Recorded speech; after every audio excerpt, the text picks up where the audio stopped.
இந்த Maridhas arrest ஆனார்ல, arrest ஆகி இப்ப பெயில்ல வந்துட்டாரு. அவர் அரெஸ்ட் ஆனதுக்கு வந்து கருத்து சுதந்திரம் இல்ல, விஜயோட ஆட்சியில அப்படி இப்படின்னு சொல்லிட்டு கதறிட்டு இருக்கானுங்க. அரெஸ்ட் ஆனதுக்கு என்ன காரணம்ன்றத எல்லா நியூஸ்லயும் சொல்லிட்டாங்க. இவ்வளவு பேர் வந்து கிரிட்டிசைஸ் பண்ணிட்டு இருக்காங்க இந்த கவர்மெண்ட்ட.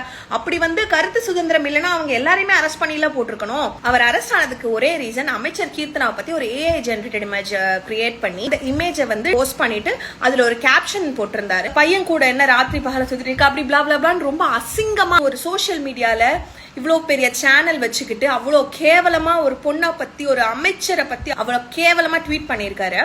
So that is the only reason he was arrested for. உடனே தமிழிசை சவுந்தரராஜன் ஒரு இன்டர்வியூவெல்லாம் வச்சுட்டு அதுல விஜயோட ஆட்சியில வந்து கருத்து சுதந்திரம் இல்ல அது இதுன்னு சொல்லிட்டு பேசியிருக்காங்க. மேம் உங்களுக்கு ஞாபகம் இருக்கா இல்லையான்னு எனக்கு தெரியல, ஒரு 6-7 வருஷத்துக்கு முன்னாடி சூர்யா தேவின்னு ஒரு பொண்ணு யூடியூப்ல உட்காந்து உங்களை பத்தி அசிங்கமா பேசினதுக்கு, உங்களை பாடி ஷேம் பண்ணதுக்கு அந்த பொண்ணை தூக்கி நீங்க ஜெயில வைக்கல உள்ள. அது என்ன மேம் நீங்க இதெல்லாம் இப்ப பேசுறப்பதான் எனக்கு வந்து கொஞ்சம் ஆச்சரியமா இருக்கு. ஒரு பொண்ணுக்கு இன்னொரு பொண்ணு தான் எதிரின்னு சொல்லுவாங்கல்ல, அது ரொம்ப ரொம்ப ரொம்ப கரெக்டா இருக்கு. வேற யாராச்சும் வந்து உங்களை பேசுனா உடனே ஜெயிலுக்கு போட்டுருவீங்க. அதே உங்க கட்சிக்கார வந்து மத்தவங்களை பேசுனா அது உங்களுக்கு தப்பா தெரியாதா? அதுல மட்டும் என்ன கருத்து சுதந்திரம்?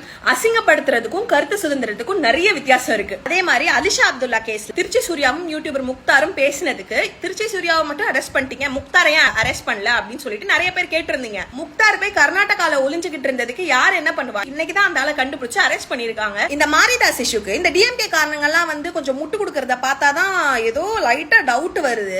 ஏன்னா இவனுங்க என்ன சொல்லுவானுங்க, சனாதனத்தை அழிப்போம், பிஜேபியை ஒழிப்போம் அப்படின்னு சொல்லிட்டு ஃபயராலாம் பேசுவாங்க. ஆனா வந்து பிஜேபி காரங்க எவனாச்சும் ஒருத்தன் வந்து டிவிகேவை அடிச்சிட்டான்னா உடனே we are all friends, come on we will hug together அப்படின்னு சொல்லிட்டு ஒண்ணு கூடுறாங்க. இவனுங்களுக்குள்ள ஏதோ ஒரு மறைமுகமா பேக்ரவுண்ட்ல ஏதோ பண்றானுங்களோன்ட்டு ஒரு டவுட் வருது. உங்களுக்கு என்ன தோணுது? இவங்க பேசுனதை பற்றி நீங்கள் என்ன நினைக்கிறீங்க அப்படிங்கிறத மறக்காமல் கமெண்ட்டில் சொல்லுங்கள். நன்றி.